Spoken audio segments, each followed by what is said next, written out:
Hello friends, आपका स्वागत है माय ड्रीम क्लासेस में। आज का टॉपिक होने वाला है sum if formula. Sum if formula तो हमारे कंडीशन बेस पे लगता ही लगता है। सम इफ्स का मतलब होता है कि मल्टीपल कंडीशन बेस पे हमारे फॉर्मूले लगते हैं। जैसे आपको सम निकालना हो बट मल्टीपल कंडीशन हो तो आपका सम इफ्स फॉर्मूला अप्लाई होता है। कैसे अप्लाई होता है आपको बताया जाता है स्टेप बाय स्टेप, तो वीडियो में बने रहिएगा। ज्यादा टाइम ना लेते हुए वीडियो को स्टार्ट करते हैं। फर्स्ट ऑफ ऑल आपको लिखना क्या है, यहाँ पे इक्वल लिखने के बाद सम इफ्स लिख लिया आपने। अब आपसे पूछ रहा है सम रेंज। सम रेंज हुआ होता है जिसका आप टोटल करना चाहते हैं। किसका करना चाहते हैं हम? टोटल वाले अमाउंट को। तो हम उस वाले कॉलम को पूरे को सेलेक्ट कर लेंगे। कर लिया आपने। अब आपको कॉमा देना है। कॉमा देने के बाद आपसे क्या पूछ रहा है? Category one. कैटेगरी वन हुआ होता है कि किस बेस पे आप निकालना चाहते हैं। जैसे आपने नेम के बेस पे निकालना चाहते हैं तो नेम ले लीजिए पूरा कैटेगरी वन में। कंट्रोल शिफ्ट डाउन एरो से आपने सेलेक्ट कर लिया। अब कौन सा नेम का लेना चाहते हैं, कौन सा नेम का निकालना चाहते हैं। कॉमा देने के बाद इन्वर्टेड कॉमा में लिख लीजिए हमने मोहित का निकालना चाहते हैं। ठीक है, इन्वर्टेड कॉमा बंद हो गया कॉमा। अब आपसे पूछ रहा है कैटेगरी टू। कैटेगरी टू क्या है? जैसे आपने नेम तो ले लिया पर नेम में मोहित दिल्ली में भी रह रहा है, आगरा में भी रह रहा है, पर मोहित कौन सी फिक्स जगह का आप निकालना चाहते हैं? दिल्ली का, आगरा का, तो कैटेगरी टू में वो आएगा। तो कैटेगरी टू में क्या है? जैसे हमें दिल्ली का निकालना है तो हमें एड्रेस लेना है। एड्रेस वाले कॉलम हमने सेलेक्ट किया है तो कंट्रोल शिफ्ट डाउन एरो से सेलेक्ट कर लीजिए। कर लिया आपने। अब आपको दिल्ली में ही किस जगह का लेना है तो हमें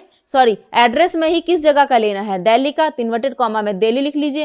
लिख लिया आपने। इन्वर्टेड कॉमा बंद एंड ब्रैकेट बंद कीजिए। ब्रैकेट बंद करने के बाद आपको सिर्फ एंटर करना है। एंटर करने के बाद आप देख सकते हैं आपका अमाउंट निकल कर आ गया। आपने देखा आपका अमाउंट निकल कर आ गया आराम से। अब आप टोटल करके भी देख सकते हैं। एक मोहित ये रहा 278 रुपए और दूसरा मोहित दिल्ली वाला, दिल्ली देखना, ठीक है। दिल्ली जहां लिखा भी होगा मोहित के सामने वह आप मोहित प्लस कर लीजिएगा। ओके, यहाँ से देख लीजिए पहले मोहित 1 278, फिर आपको इधर जाकर देखना है एक मोहित ये रहा है ना 202, तो दोनों को प्लस करेंगे तो आपका 480 ही होगा। आप देख लीजिएगा सम करके। ओके, सम इफ्स फॉर्मूला आपको अच्छे से समझ आया होगा इस तरीके कैसे अप्लाई करेंगे। बट आपको जैसे यहाँ पे लिख दे मोहित, यहाँ पे आपने लिख लिया मोहित, लिख लिया, यहाँ पे आपने लिख लिया दिल्ली। अब इस तरीके से आपको लिखा हुआ तो अब सम इफ फॉर्मूला कैसे अप्लाई करेंगे? तो यहाँ पे लिखेंगे सम इफ्स, लिख लिया आपने। ब्रैकेट ओपन करने के बाद क्या पूछ रहा है? सम रेंज। तो सम रेंज हम किसका निकालना चाहते हैं? टोटल का ही निकालना चाहते हैं तो टोटल को सेलेक्ट कर लीजिए। कर लिया आपने। कॉमा दीजिए। कॉमा देने के बाद पूछ रहा है कैटेगरी वन।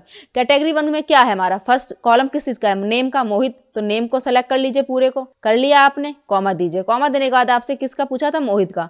तो इस बार मोहित नाम ना लिखने की जगह आप उस कॉलम को सेलेक्ट कर लीजिए। कर लिया आपने, उस सेल को सेलेक्ट कर लिया ना। अब कॉमा दीजिए। कॉमा देने के बाद आप पूछ रहे हैं कैटेगरी टू। कैटेगरी टू क्या है? दिल्ली है, तो इसका मतलब दिल्ली किस में आता है? एड्रेस वाले कॉलम में। तो एड्रेस वाले कॉलम को सेलेक्ट कर लीजिए। कर लिया आपने। कॉमा दीजिए। कॉमा देने के बाद आपसे क्या पूछ रहा है अब किस चीज का एड्रेस वाले कॉलम से क्या लेना चाहते हैं? दिल्ली को। तो यहाँ पे दे रखा है, लिख रखा है, तो इस वाले सेल को सेलेक्ट कर लीजिए एंड ब्रैकेट क्लोज कर दीजिए। ब्रैकेट क्लोज करने के बाद आपको एंटर करना है। आप देख सकते हैं सेम अमाउंट आया, निकल कर आया। कंडीशन तो वही था, देखिए यहाँ पे फॉर्मूला वन में मोहित एंड दिल्ली, और यहाँ भी कंडीशन वही है, मोहित एंड दिल्ली, निकल कर सेम आ गया। आप इस तरीके से भी निकाल सकते हैं और इस तरीके से भी निकाल सकते हैं, कोई प्रॉब्लम नहीं आएगी। आपको सम इफ फॉर्मूला अच्छे से समझ आया है और सम इफ में आपको डाउट है तो सम इफ पे वीडियो बन चुकी है, वह वीडियो आप देखिएगा। ओके, सम इफ फॉर्मूला आपको अच्छे से समझ आया है तो माय ड्रीम क्लासेस को लाइक कीजिए, शेयर कीजिए, कमेंट कीजिए, सब्सक्राइब कीजिए एंड बेल आइकन को दबा लीजिएगा आगे के वीडियो के लिए। थैंक यू सो मच, आपने फुल वीडियो वॉच किया।